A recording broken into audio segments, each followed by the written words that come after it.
Guys, if you're after any Pokemon singles, make sure to check out JGC Collectibles. They have loads in stock, including some sealed product there. Also, if you are interested, make sure to use discount code Slowpoke5 for 5% off. I'll call this hot takes and hot takes.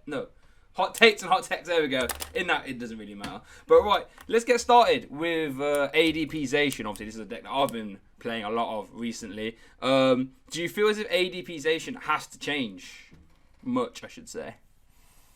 I mean, let's face it, it was 15 of the top 32 decks. It's been pretty successful with the list that we've had so far. I think techs for mirror are probably going to be the most important thing changing for the deck, because it's so strong in its own self-contained deck, and the fact that it's getting so overwhelmingly good results early on means that mirror techs like potentially Crushing Hammer could come into the list. E-Switch is also potentially a tech card that you can try and play, so that if you're the one going second, you can try and tempo out on them by being able to GX first. So there are some good mirror techs. I think those would be the main things I think about. Okay. Potentially something like a Keldeo GX if you want to respect the goons, something like that. Okay. So, but not much else. So with the goons, because obviously that's like that question on everyone's ADP players' question, is that they want to know, are we taking for goons? Are we taking for goons? And I think the general consensus is people are saying, oh, goons is a bad deck, it's fine. But I think deep down, because I've been noticing on my analytics, the goons videos tend to do really well. So you guys are lying. You guys are all scared of it. Everyone's watching it. Everyone's there like, oh no, it's a bad deck. They're all like, what did he say? Or what? No, it's like. So if you want to respect goons, you mentioned Keldeo. I'm more inclined to go down with a Dialga GX route. What makes you say Keldeo? Just because Keldeo can be useful against Mewtwo and stuff as well, and type coverage against Ability Zard. Okay. So it seems quite versatile. And then how many straight waters are you running? I would just play Auroras, yeah. Oh, wow. So you just... I would play 4 Aurora, yeah. Manually attached to it, Jesus. Okay, fair enough. Yeah, possibly 1 water, just so you can ultimate Ray onto it for 2 attachments, then just 1 for the thing. But you actually have a bit of time against the goons, so it's probably a slow roll the Keldeo. That's fair. You mentioned mirror techs. Now...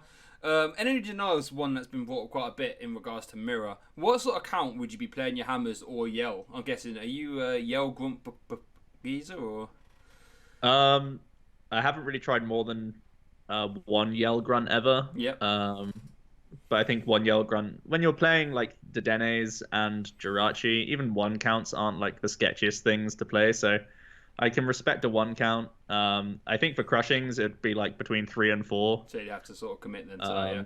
Because, even if you find 1, you don't always hit the 1, right? And the highest value is either the opening 2 turns or the very late game. If you can knock out a Zacian whilst Crushing Hammering a bench, then you're forcing them to find, double Sorcerer attach.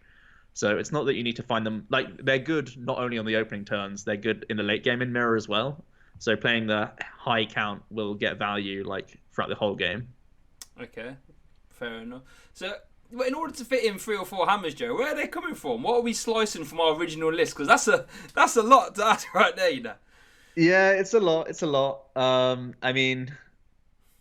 like some of the top 8 lists are really good. They're really good baselines to work off of. Mm-hmm. I think maybe eating into some less powerful supporters, cutting down to just 1 Guzmahala, cutting down to 1 or 2 Marnies as a maximum count. Okay. Maybe eating into a Theo in space, something like that. Some more flexible cards I think you can get rid of. Okay. Making some cheeky counts, just going down to 1 Shrine or 1 Escape Board, leaning into that Guzmahala a bit more. Okay. It's never gonna feel great to shoehorn 4 cards into your deck. That's fair. But it's trying to min-max and not be super punished by things. Going down to 2 Tag Call rather than 3. Those sorts of cards that, you want to have the 3rd copy, but you got to beat this mirror, right? Yeah, so. That's fair, yeah. So just sort of being a bit more efficient with your cards, would you say? Mm-hmm. Mm-hmm. Now, Yeah. I had Logan on a few days ago, and he said if you're not playing Fion, you're playing ADP wrong. And you mentioned they're potentially cutting it. So do you feel Fion's not a staple? I don't think it's a staple. You have customs and a great catcher. So I don't think Fion's ever been a staple in my list.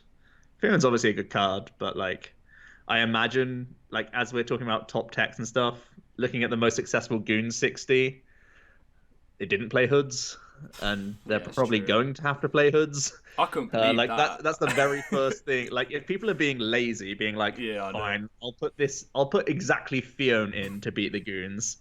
Goons just has to play hoods and dolls, and then it's going to be a far stronger control deck, basically. So Yeah. I think Fion's usage gets worse. Okay. Coming out of OCIC as well, I saw, I think Darren Jakes springs to mind with the four customs, free catcher, I believe, and one great catcher. I might be off on that, but it's definitely three catchers. How do you feel on just going all out on Gust? Yeah, On, well, Robin Schultz also did the same. He played oh, right. four customs, four Pokemon catcher, Oh, and he was Jesus. literally in at 32nd. So there's clearly something to it. I think that's more so a mill tech. Yes. So you can just say mill is my matchup. Obviously, it comes in handy against all sorts of other things. Mm-hmm. But yeah, people are like similar to those spaces for crushings. People are saying it's worth me fitting 8 slots for Gust. So yeah, that's a pretty big shout. But if someone like Robin is happy to do it, then there's got to be something there. And here you got him top 32 as well. That's nuts. So I think that's pretty much. We talked about Goon Tech, Mill Tech. If you want to tech for Mill, because I imagine, especially at cup level, I wouldn't be surprised to see a lot of Mill about. As a Zacian player, Pokemon Catcher is the best way to go, right? Yeah, catches in addition to customs, or Fiona in addition to like customs. That's all fine. Even just Marnie's good as a anti-mill tech because they're sat there intrepid sorting, or they're sat there doing like 1 or 2 make dos, and then you make them put Zacians into play, so you make the most out of your Gust. So yeah, even Marnie is like a good anti-mill tech because you stop them growing their hand size and make them put more intrepid swords into play. So that's good for you. Okay, fair enough. So I think that's pretty much everything there. There's nothing really. Metal Frying Pan. That's something that I've seen come out now. Is that even worth playing anymore? Unless you're playing a full-on Luke Metal build, like because it used to be a one-off. Would you see any merit to playing a pan now? No, I would play hard charm before a frying pan. Giant charm before a frying pan at the moment. I'm gonna say I feel a bit better now because that pan went straight out. I was like, this ain't fun. It was it was mainly in there in like those initial lists where you wanted to have some protection against the Luke Metal build, so an opposing Zacian can't just smack you. It still has like some merits against like Pikarom with Coco and stuff, force them to have extra E powers and all that good stuff. And Pikarom did decently. So it's not like completely invalid, but I think the charm does the same thing for the most part. Okay, cool. So I guess coming up into cups and stuff as well, and Malmo as well. What are the sort of main sort of changes you'd be making to your ADP list? Like we've just gone through everything. What are the ones you'd yourself would be doing? I like having customs and 2 Pokemon catchers. I don't think I'm going the full 4, but I think something like 2 sounds good to me. Okay. Any great catcher in that scenario? No, I'd cut a great catcher to make an extra Pokemon catcher, basically. Yep. Okay. I wouldn't be playing Crushings personally, but I can certainly see there's a lot of validity to that.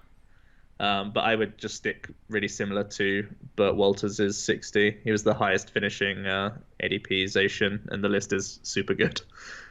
Okay, that was a comprehensive look there at ADP Zacian. Love it. Love it, love it, love it, love it, love it. Right.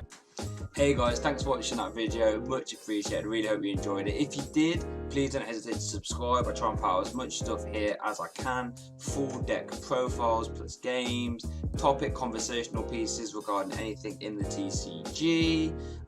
Check out my Twitter, check out my Facebook. That's where you get most of the updates, sort of see what's going on behind the scenes, all that good stuff. Also check out the SoundCloud for the full bi-weekly podcast. If you're interested, if you like the conversational pieces, go check that out.